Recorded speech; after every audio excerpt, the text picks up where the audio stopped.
Welcome to the Nerdstalgic podcast with your host, the Ginger Bookworm. Nerdstalgic with the Ginger Bookworm. Nerdstalgic with the Ginger Bookworm. Howdy beans, and welcome back to the Nerdstalgic podcast. I'm your host, Luke the Human. Hope you're doing well. Hope you're all good. As per usual, in today's topic, when we're talking about all the reveals from the Ubisoft showcase, this will be the final showcase event that I cover for June. I am absolutely exhausted. I really do. Don't get me wrong. I absolutely adore covering the showcases every year, from Jeff Keighley's show, from the Xbox show to Ubisoft.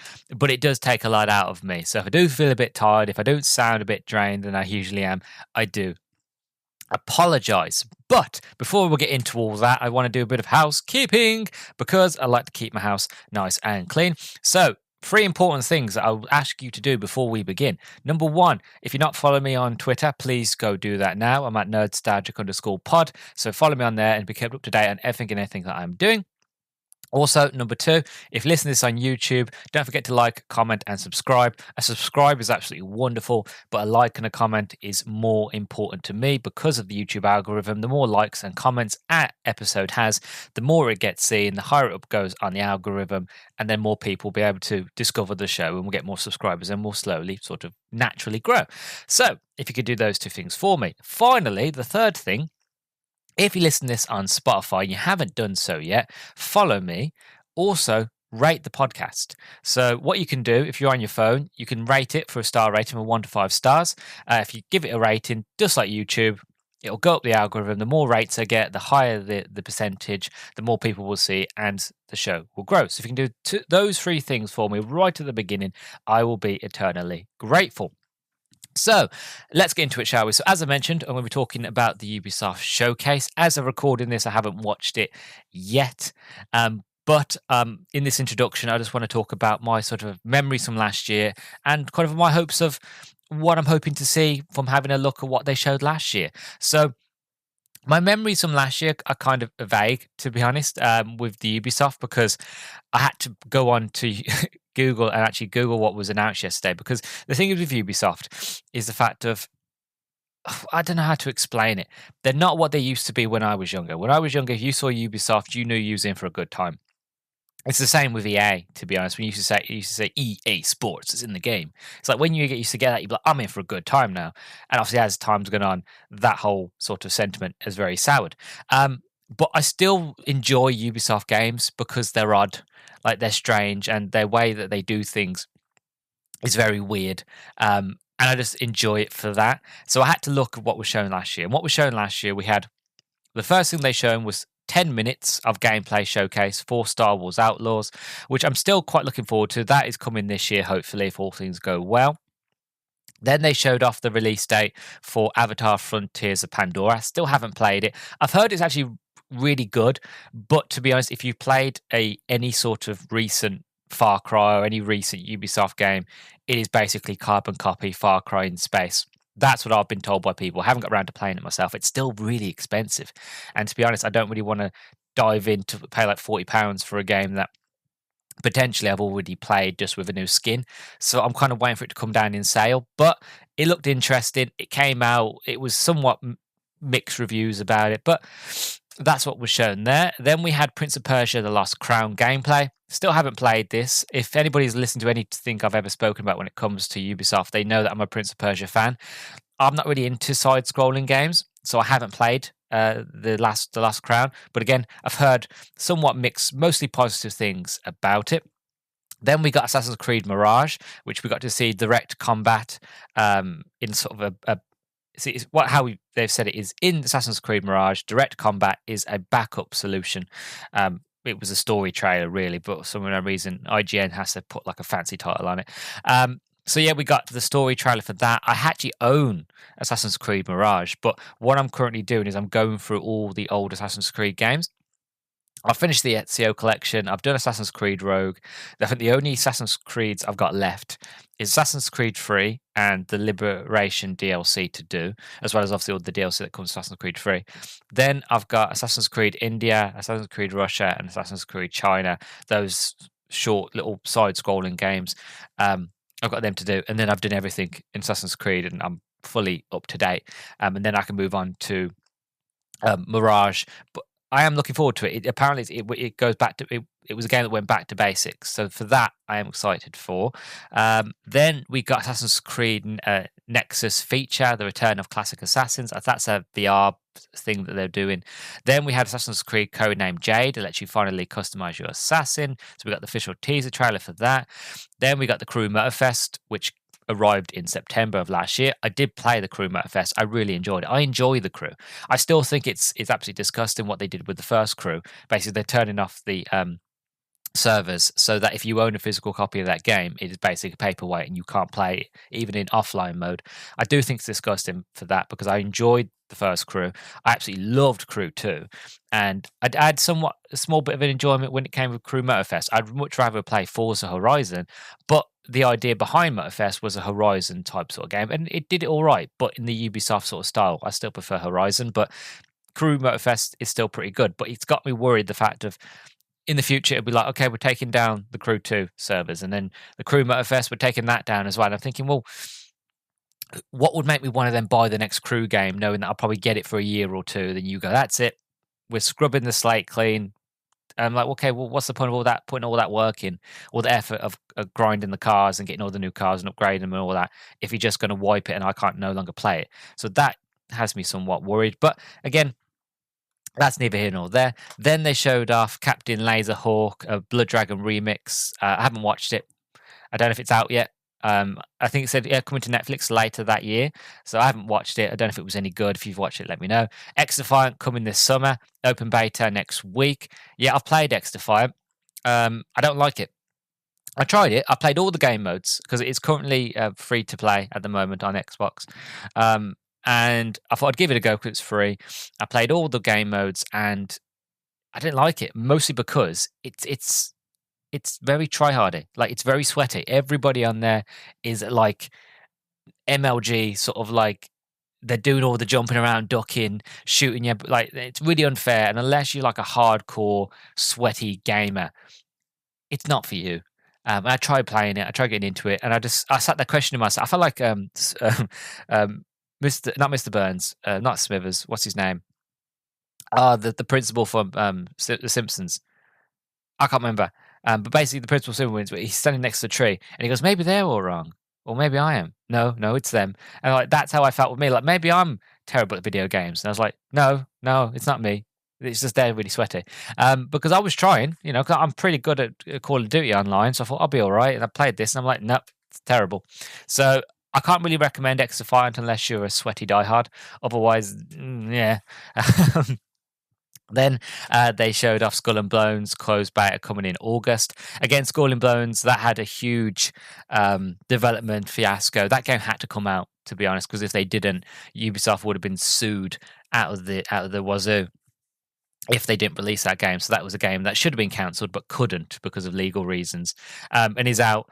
And I haven't played it, but I've seen reviews and they're not entirely positive, but I didn't think they would be.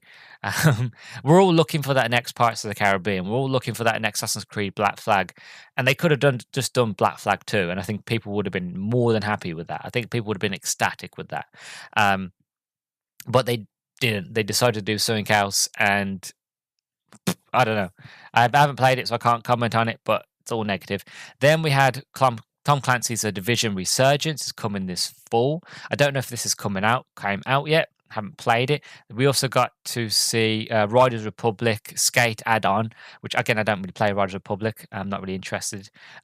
One thing I do remember, I don't think they showed it last year, was you talking about The Division, was Heartlands. That recently got cancelled. I don't know if that's got anything to do with Resurrection. But yeah, that was recently cancelled, so it was a bit of a bummer to me. I was actually kind of looking forward to that one. But yeah, my hopes of what I will going to see this year is, I was thinking about this, and generally I don't really have an answer because I'm not sure. Because what do they have to show? I really would like, honestly, I'd love to see Beyond Good and Evil 2. That game is in development hell. I think that game's been longer in development hell than Duke Nukem Forever. I think. I'm not sure. But it's been in development hell for a long time, and I haven't seen it in years. I think I was still in college the last time I actually saw any sort of CGI sort of trailer. So it's been a long time. So I'd like that because again, the first one was incredible. If you haven't played Beyond Good and Evil, it's like the HD remastered version is usually always on sale on the Xbox store. Give it a go; it's fantastic. I think they re-released it actually for the Xbox. Xbox like One sort of thing with all new res graphics, all that's on the way. Either way, go play it. It's very, very good. But I'd like to see Beyond Good and Evil 2, but I don't know if we will see that. Again, we'll probably see more of Assassin's Creed Shadows. I don't really want to see any more of Star Wars Outlaws because personally, I'm already sold on the idea of it. I don't need to see any more. So you don't need to show me any more gameplay. You don't need to show me maybe a trailer, but I don't need any more sort of in-depth looks. But I feel like that's what they're going to do because the game comes out soon. Again, Assassin's Creed, more than likely to be Shadows or any of the other Assassin's Creed sort of projects they're working on. Division, probably. More than likely, there's potentiality we're going to see a Far Cry or some sort of hint at a Far Cry.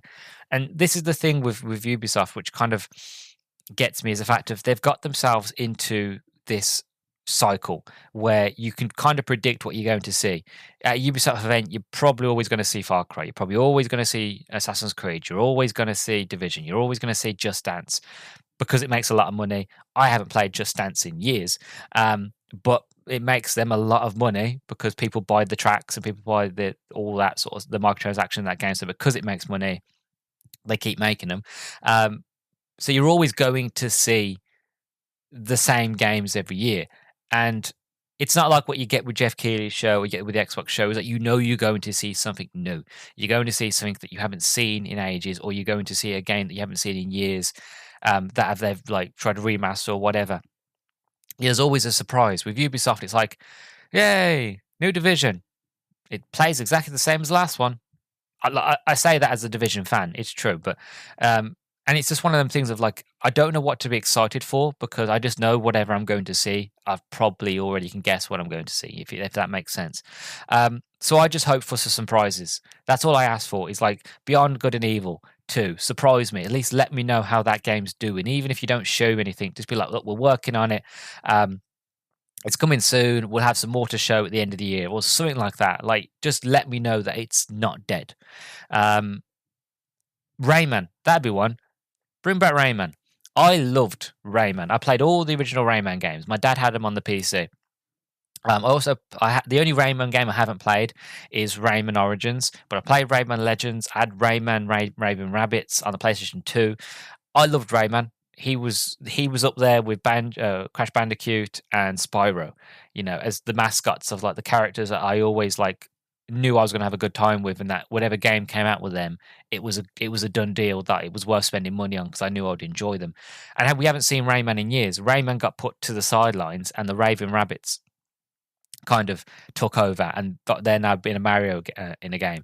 And I just think we should bring back Rayman. So that would be a surprise. Bring back Rayman. I don't think they would do it, but they should, because that is an IP that has so much potentiality, and people are looking for platforming games. People are looking for those adventure games. And I'm going to go on a bit of a rant here. And this is not just Ubisoft, this is everybody, right? This is all development studios. One thing I think a lot of development studios are missing. PlayStation does it, but doesn't do it enough. And a lot of the other studios hardly ever do it. You only really see it in indie. But it's kind of, when I was younger, you had games for everybody. There were games for my dad, and there was games for me. So for my dad, you had games like Doom. For me, you had Rayman. So I could still enjoy and play games and have fun, and these little adventure games like Jak and Daxter, Spyro, Banjo-Kazooie and all that. I had these games that I could play, and then I could watch my dad play Doom. And then as I got a bit older, I was like, you know what, I'm now going to move over. Nowadays, you don't really have that. I think the last game I remember that was like that was Super Lucky Tale on the Xbox. Haven't really seen a game like that since. And I feel like they should be pushing more to that younger market, because even adults like me love adventure games. I'd happily play a kiddie adventure game. I quite enjoy them. I still play them now at 26. And I feel like that is what we need in this sort of gaming industry is more adventure platformers. So we bring in that younger audience of gamers, wanting to get them into gaming, as well as the older audience, the nostalgic ones like me and ourselves listening. We're like, you know what? I want to play those games. I want to play the Rayman. I want to play that new sort of mascot sort of game. I think PlayStation's doing it with Astro Boy, or Astrobot. I can't remember what they're calling it. But that game that they showed at their sort of showcase in the end of May, they're doing it there. They've seen like people really like this character. It came with the console. It was a free game that people could play and experience, and it really showed off the hardware. Which again, I still think Xbox should do something like that. I think it'd be great if they had like in their next console, whatever, it's like, oh, free game comes with the console, and it shows off all the hardware, and it shows off like, how good the hardware can look and how it plays and the haptic feedback and all that jazz. That's if Xbox goes a haptic feedback route. But the point is, I'm trying to make is the fact of PlayStation realizes we have a mascot here. Let's do something with it. And that's what I kind of want for Xbox, the Ubisoft, and all these other companies of like, find yourself a mascot, and then that be your poster boy kind of thing for the team. Really, you had Gex. Remember Gex, things like that. That was like Crystal Dynamics, I feel if I remember correctly. Gex was their poster boy for a long time, and then they kind of got rid of him. And it's one of those of like, that's what I feel like they're missing. You want those platformers, you want those mascot characters, you want those sort of games that will bring in a younger audience, but also will appeal to the old audience. So yeah, that is my rant. But basically, the long and short of it, I want to be surprised. I want the Raymans. I want the Beyond Good and Evils. I want a game that I wouldn't expect that from Ubisoft. Don't know if I'm going to get it, but a man can dream, a man can hope. But yeah, so that is everything that I have to say really for the Ubisoft event. I've actually spoke longer than I thought I would, because last year, I remember correctly, I think my introduction for the Ubisoft one was really, really quick. But we will see. The event starts later today, so I look forward to seeing what they have to say. But until then, thank you very much for listening, and we are going to listen to my thoughts right now to what I thought about the Ubisoft event. Hello, lovely listeners. This is Marie from the Two Girls, One Reusable Cup podcast, and you're listening to the Nerdstalgic podcast. So here we go. Right, so I've just finished watching the Ubisoft showcase. It's still technically somewhat going. Every time Ubisoft does a showcase, they do a little thing at the very end where they go in a bit more deeper dive into their games. But I have so much to say, and I'm not anger, just disappointment that I just can't be bothered to watch those deep dives, sort of extras for sort of the episode. So basically, what I want to do before we get into talking about Star Wars and all the other sort of games that were sort of mentioned and that sort of thing, I just want to begin by saying this was the biggest loss. Whereas if I remember correctly, last year, I feel like Ubisoft won in certain respects, and I really enjoyed the Ubisoft's showcase last year. This year, not so much. To be honest, it becomes in last. So you've got the Xbox showcase, you've got the Jeff Keighley show, Summer Games Fest, and then you've got this, in my opinion. Out of all three that I've covered, this one is at the bottom. It's the most disappointing. Because in all honesty, it generally feels like none of this, it doesn't feel like this showcase was needed. They generally could have done Star Wars Direct, like what Xbox did yesterday with Call of Duty, where they could have done a Star Wars Direct, a good 25 to 30 minute YouTube video or a live event or whatever, going into depths and about the game. And they could have done the same with Assassin's Creed Shadow, because everything in between was just content updates. New content, new seasons, new content updates, new this, new that. And hardly any of it was anything new. It was just new content updates. Like, these could have been Twitter posts or X posts, whatever you want to call them. They could have been posts online, or videos on their YouTubes. There was no need for a showcase for any of this. And I was sitting there going, okay, new game, Rayman, Beyond Good and Evil, show us things. And then it was like, you get Star Wars. This was great. And I'll talk about Star Wars in a minute. Then you'd get content update, celebration, content update, more content updates, new game, Assassin's Creed, Ubisoft Plus, end. it was like, what was the point? I've just wasted my time and all my listeners' time by watching this. And to be honest, if I wasn't doing this for the podcast, I probably would have been gone. Like if it didn't had already pre-recorded the introduction, I probably would have scrapped this whole one completely. But I am just so annoyed about what they showed. I figured it would make an interesting episode anyway. So I'm going to start with the positive, which is the very beginning, which is where you get new gameplay and new footage of Star Wars Outlaws. Again, as I think I've mentioned before in the previous showcases, I absolutely love and adore Star Wars, and I'm quite excited for Star Wars Outlaws. Again, this is coming the 30th of August. I'm still not going to pre-order. I won't. The only game that I really feel like I'm getting close now. Since I last mentioned it, I'm actually really, really close to being tempted to pre-order Space Marines 2. But I won't pre-order anything nowadays, and especially I won't pre-order anything by Ubisoft. And that's just a thing with me, because like when you buy Ubisoft, you don't just buy like the game.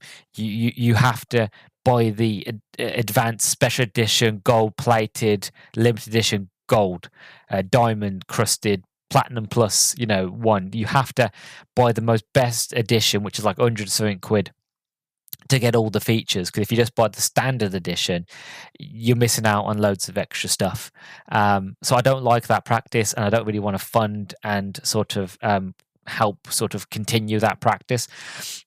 Also, the fact of, like I've said in the introduction, I think I mentioned it anyway, Ubisoft games, they all basically play very much the same. So you're basically paying for the same thing constantly. So I'm more hesitant when it comes to Ubisoft. I like Ubisoft, don't get me wrong, but I'm more hesitant of pre-ordering their games. I'm more on the side of the game comes out, great, look at the reviews, see what everybody's saying, see the positive, see the negative, and then make my decision from there.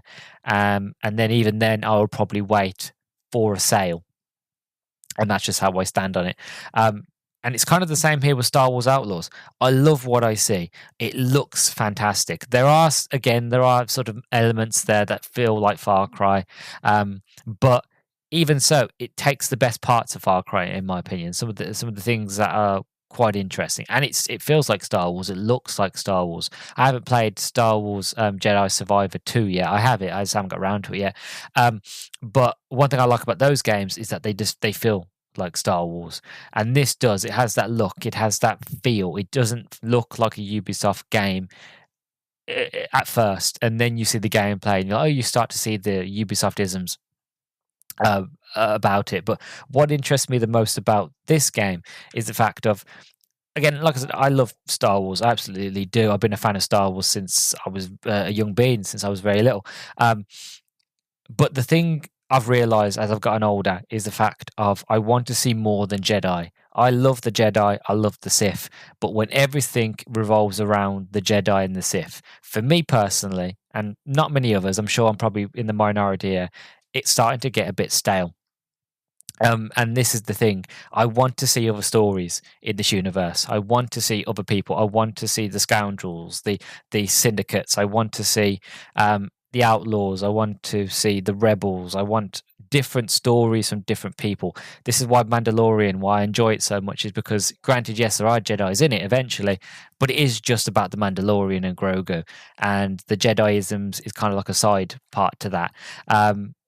And these are the sort of stories that I want to see. So this is why I'm excited for Star Wars Outlaws, because it is the scoundrel story. It is about the outlaw. It is about the syndicates. About basically, it's what Star Wars, a solo story, wanted to be and should have been, really. And well, say should have been. I still quite like that film, but it's what that movie could have been if it had a sequel, where you could have gone on and you've done more into the underbelly, into like Star Wars 1313, that game that was never made.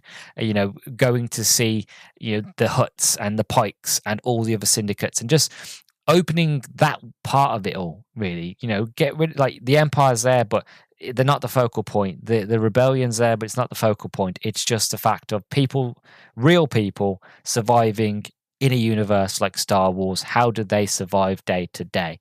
That, for me, is absolutely fantastic and interesting, and I want to know more about it. So that's what's piqued my interest about it. So I won't be pre-ordering day one in the 30th of August, but I feel like I've seen enough now. We've seen this game multiple times since it was announced, and it seems to get better every time I see it, and I like it more every time I see it. I don't feel like I need to see any more. More than likely Ubisoft will, because that's just what they do. But I'm sold on it. I'm sold on this idea and this concept.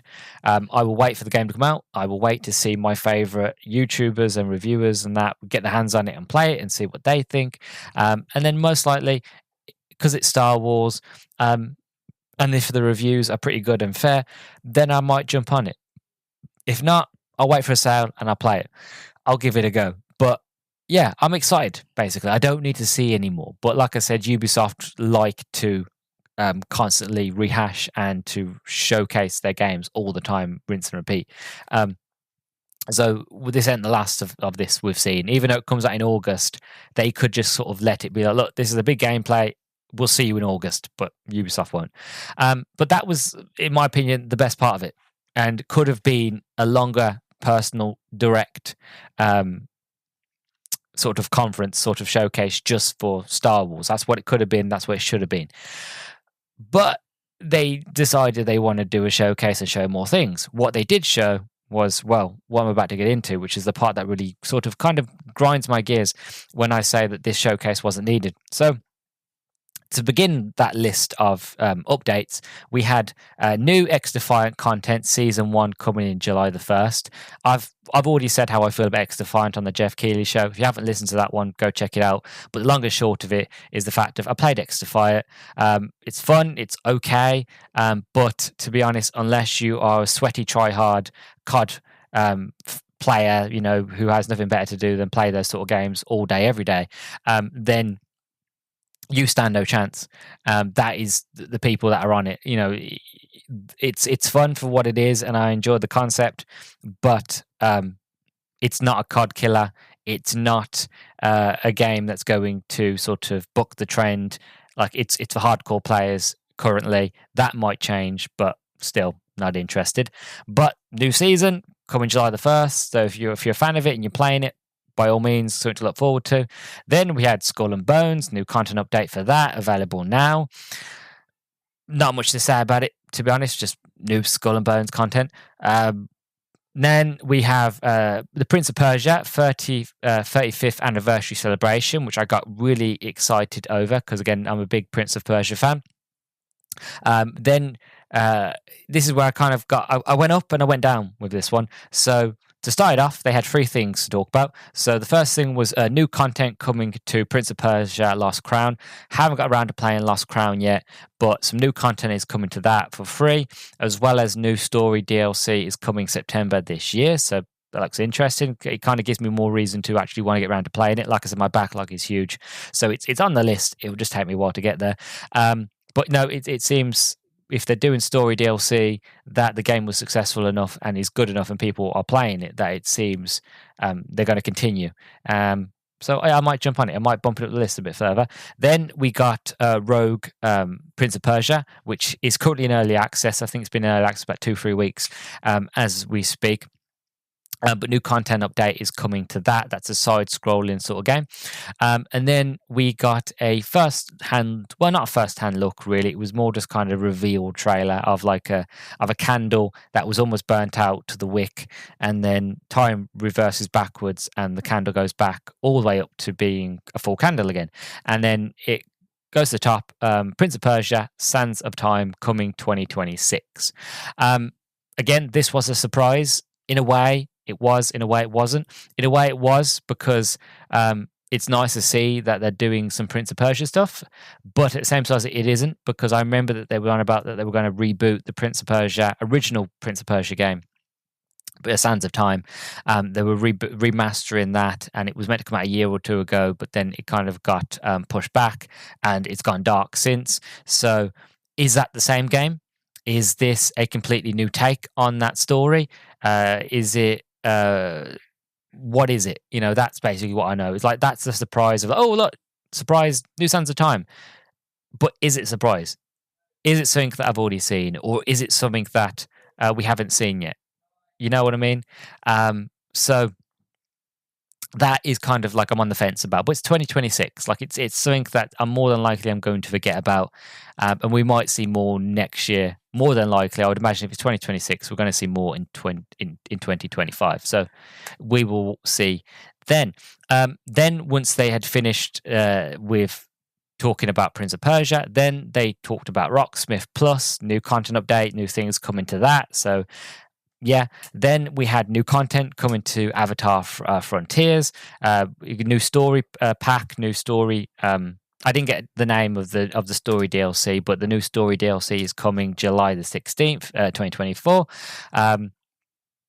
Then we got a new content update for the crew of the Motorfest, and as well as a new island coming soon.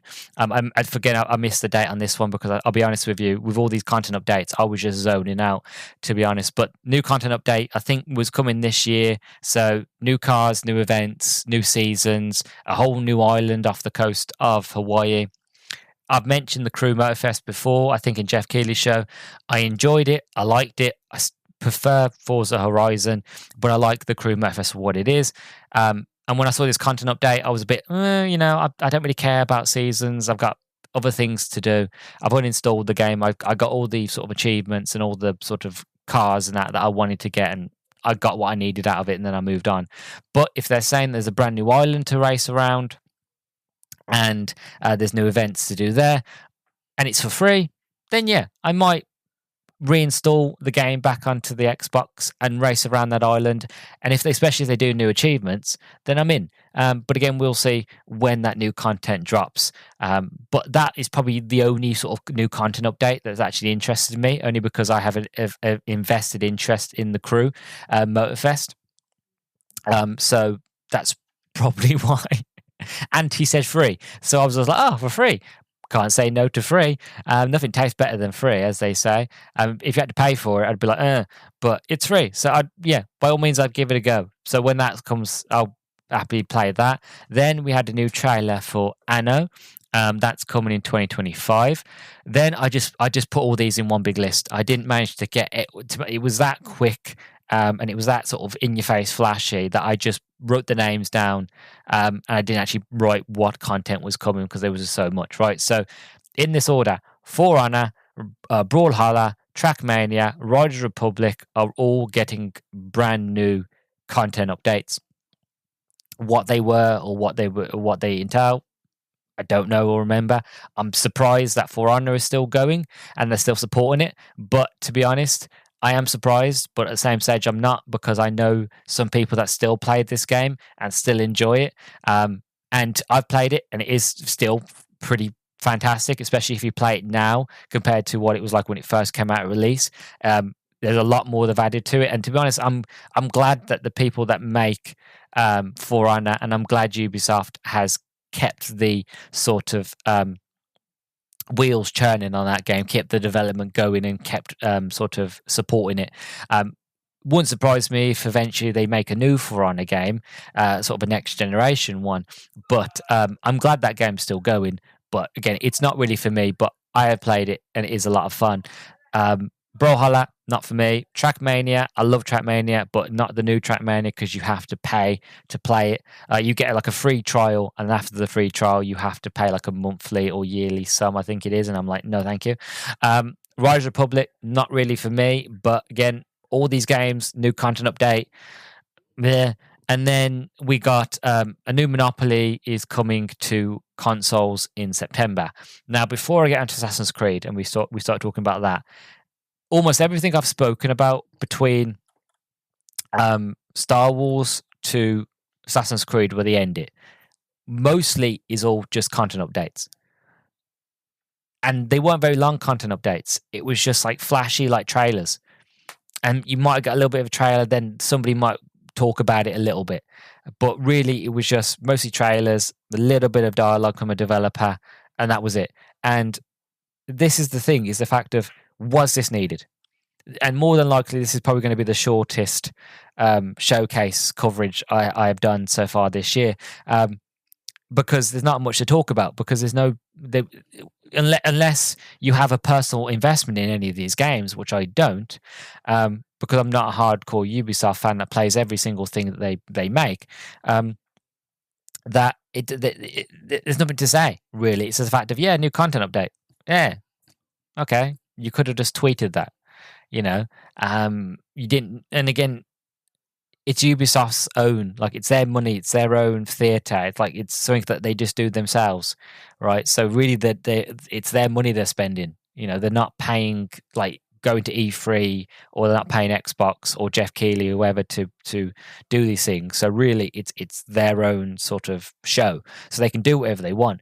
It just feels like a showcase should be new releases, new announcements, new games, new experiences, not everything shouldn't be brand new game that we already know about in Star Wars, but a deeper look, content update, content update, content update, content update, content update, content update, new game, content update, content update, content update, Monopoly, new game, and then end it with Assassin's Creed.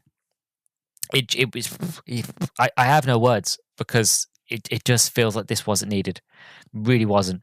That they could have generally just done Star Wars sort of direct event, and they could have done Assassin's Creed direct event, one after either separately or one after the other, and I think that just would have been fine. It's okay to have a showcase and be like, look, showcase, new game, new game, new game, new game. I'm going to slot in a content update here for a popular game, then new game, or sort of remake or remaster or whatever. When you've got things like that, then it can be forgiven. But when you've got sort of big direct, all new updates, and then another direct at the bottom, it just felt a bit sort of, it just felt like a waste of time. And I generally picked up my phone and was just scrolling through my phone, and I was like, I was just debating of like, do I do this? But then I thought, I am kind of annoyed, and you can kind of hear it in my voice. I'm usually always positive. I always try to look on the bright side of everything, but this has annoyed me because it just doesn't feel like it just feels like a waste of time. But I won't go into it too much, because again, I'll just get myself angry, and we're not here to hear me rant, really. We're here to talk about what was shown, which for Ubisoft wasn't a lot, really. Anyway, so they decided to end the show off with a new sort of gameplay look at Assassin's Creed Shadow. One thing I want to mention before I get into talking about it is the fact of, like Star Wars, I have seen enough. Star Wars is different, where like I don't mind seeing new things here and there, new gameplay, because Star Wars is a universe. It's huge, it's expansive. I want to see those Easter eggs. I want to see Lando in the background. I want to see, all the different sort of alien races that will go into different planets and stuff like that. I want to keep seeing that. I want to keep seeing this new technology, and there's all this new in sort of additions they've added each time. Whereas with Assassin's Creed, I'm not saying Assassin's Creed is one note or anything like that. It's just the fact of, you've played one modern Assassin's Creed, you've played them all. And looking at the gameplay of this one, it just reminded me of Valhalla. Again, like I said, I haven't played Mirage yet, so by all means, I could. If I played Mirage, there's a high potential I could say it just feels like Mirage, but I haven't played it, so I can't compare it. It looks gorgeous. It looks beautiful. I love the setting. I love the idea and concept that we get to play a brute and we get to play an assassin. It reminds me of one of my favorite Assassin's Creed, Syndicate. I'd love a sequel to Syndicate, to be honest. But what reminds me as much as like you get to play two different characters. I like that. I like that idea. I like how you swap between characters during the missions, or certain missions you can go as, say, like one character as the brute, but then as you go as the brute, you're the other character, the ninja character, the shinobi, character takes over, and I like that. It kind of spices things up, keeps things sort of interesting. So you never know what this sort of mission's going to be until you get there. Kind of like in real life, really. You're not going to be you don't know what's in store until you're there, and then it's like, oh, am I prepared or not? So this whole concept, feudal Japan, I'm all here for it. But when I was watching the gameplay and I was watching the combat, it didn't feel inventive. it didn't feel new. It felt like I'd seen this before. It felt like Valhalla. Now, I'm not dogging on it. I enjoyed Valhalla. Like I said, I put an ungodly amount of hours into Valhalla. I did it all. I did all the DLC. I did the whole story campaign. I did all of the expansions. I did it all, and all the free stuff as well. The river raids and all that. I did everything. I put an ungodly amount of hours into that. I played all the combat, and I absolutely enjoyed it. And I adore that game. And I think it's was poorly rated, and I think people should give it a second chance. That being said, I wanted something different. I wanted it to feel different, and it doesn't feel different to me. And that's what's got me, is the fact that I feel like I've seen enough. I feel like I already know what this game's going to be or what it wants to be. I feel like if I see any more, not through spoilers, I just feel like if I see any more, I would just be proven right. So at this point on, and again, like I said with Star Wars, I know they're going to keep showing things about it because, again, that's just what Ubisoft does. But for me personally, I think I'm happy to kind of pull back from Assassin's Creed Shadows now and be like, look, I've seen enough. I don't need to see any more. I will sort of wait until the game comes out, wait for reviewers, and then I will jump on later, and then I'll give it a go myself. But it's not a game that I'm interested in sort of pre-ordering. Like I said, I don't really pre-order Ubisoft games anyway. But yeah, I don't need to see any more. But I like what I see. I'm just done. I'm like, cut it off here now. I'll make my own opinion when I play the game myself. Until now, I'm happy to just be like, look, this is what I think it will be, and then I'll judge it for what it is for when I play it. The best way to explain it. And then to finish it off, we got a trailer for Ubisoft Plus, which is Ubisoft's version of Game Pass. So you pay a fee and you get all of Ubisoft's current catalog and back catalog for free, and you get to play like games like Assassin's Creed, Shadows, and Avatar, and all that day one when they release. It kind of made me laugh. I had to giggle when it came up at the very end. It came up, and I'm like, what Ubisoft is trying to do there is the fact of, you like what you see, you like what it's kind of like a drug dealer trying to entice you in to buy more drugs. It's like the fact of, you like what you see, you want a bit more, yeah. Pay the subscription and you get it all day one, and you get all this premium access and all this extra goodies that you wouldn't get if you didn't pay for it. No, all those content updates, you get them early, and you get to play the games early, and play, come on, please, you love Assassin's Creed, you love Star Wars, don't you? Remember Star Wars, Jabba the Hutt, and Lando, and Outlaws and Pikes. You like that stuff. So you just feel like it just feels a bit sort of icky. You've got through all, you've shown one great game, then you give me loads of content updates, and then you show me another game that I'm interested in, and then you like that, you want to pay a little bit more money to get that game early, don't you? And it just feels a bit icky. Of like, you didn't show me anything. You didn't give me personally, you didn't give me any reason to want to give you any money. Because a lot of these games I either have or I have no investment in. So there's nothing for me to go, I'll happily spend money on them. No. So yeah, it just felt a bit sleazy. It felt a bit sort of, don't do that. No, it's not the time and the place for that. And I get why they did it, because there are people out there who are hardcore Ubisoft fans who will just go, yep, I love it. But those hardcore fans probably already subscribed to Ubisoft Plus. So then I asked the question, and I put it out to everybody, what was that Ubisoft Plus trailer at the end? Who was that for? Because the hardcore fans that are watching it, that eat all this up, more than likely subscribe already. And I wouldn't think anybody who was thinking about playing any Ubisoft games, I don't think it would be enough to, all these free content updates would be enough to entice anybody in. Especially how like X Defiant is free. Skull and Bones, Prince of Persia, it's good, but as of yet, for me personally, I love Prince of Persia, but I haven't got around to Lost Crown, so it's not something I'm invested in. I'm not really big into roguelikes, but because it's Prince of Persia, I might give it a go when it leaves early access. And the Sands of Time, that's coming in 2026, so that's a waiting game. Rocksmith, I'm not really interested in it. Avatar Frontiers, I want to play it, but I'm waiting for it to go onto sale. Really, Crew Motorfest, probably the only thing I'm invested and interested in, because I just like the crew. So again, that'll be something I play, but it wouldn't be playing day one. It'll be something I'll get to around eventually. Anno, not really interested. For Honor, I liked it for what it was back in the day. No longer interested in. Brawlhalla, free to play, not interested. Trackmania, again, free trial. You have to pay for it afterwards. Not interested. I own the original Trackmania. I still play that, and I would much rather play that over and over again than pay for the new one. Riders Republic, again, not interested. Monopoly, I love Monopoly. I've got the board game. Don't need it on my console. And Assassin's Creed Shadows.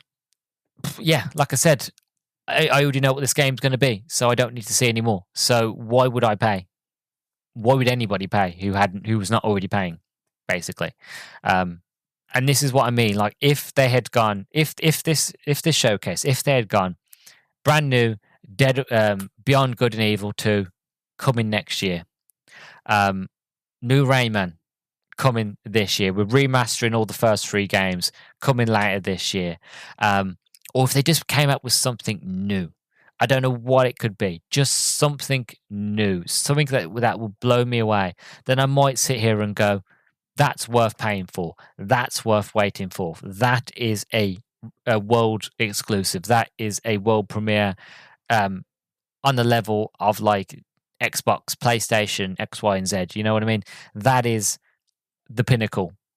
But they didn't. They just showed what we already had seen, and then just had the new updates. And then at the end of it, you had the head of Ubisoft comes out and thanking everybody and thanking to all the listeners, like he just sort of made gold out of lead. He's like, ha ha, hey. And I'm like, no, no, just no. So yeah, I'm just disappointed. Last year they did a really good showcase. I liked last year's showcase. This year, it's really got me thinking: should I actually bother covering Ubisoft next year? Because, like I said in the introduction, what did they have to show? And I was right; they had nothing to show. What they showed is what they already had.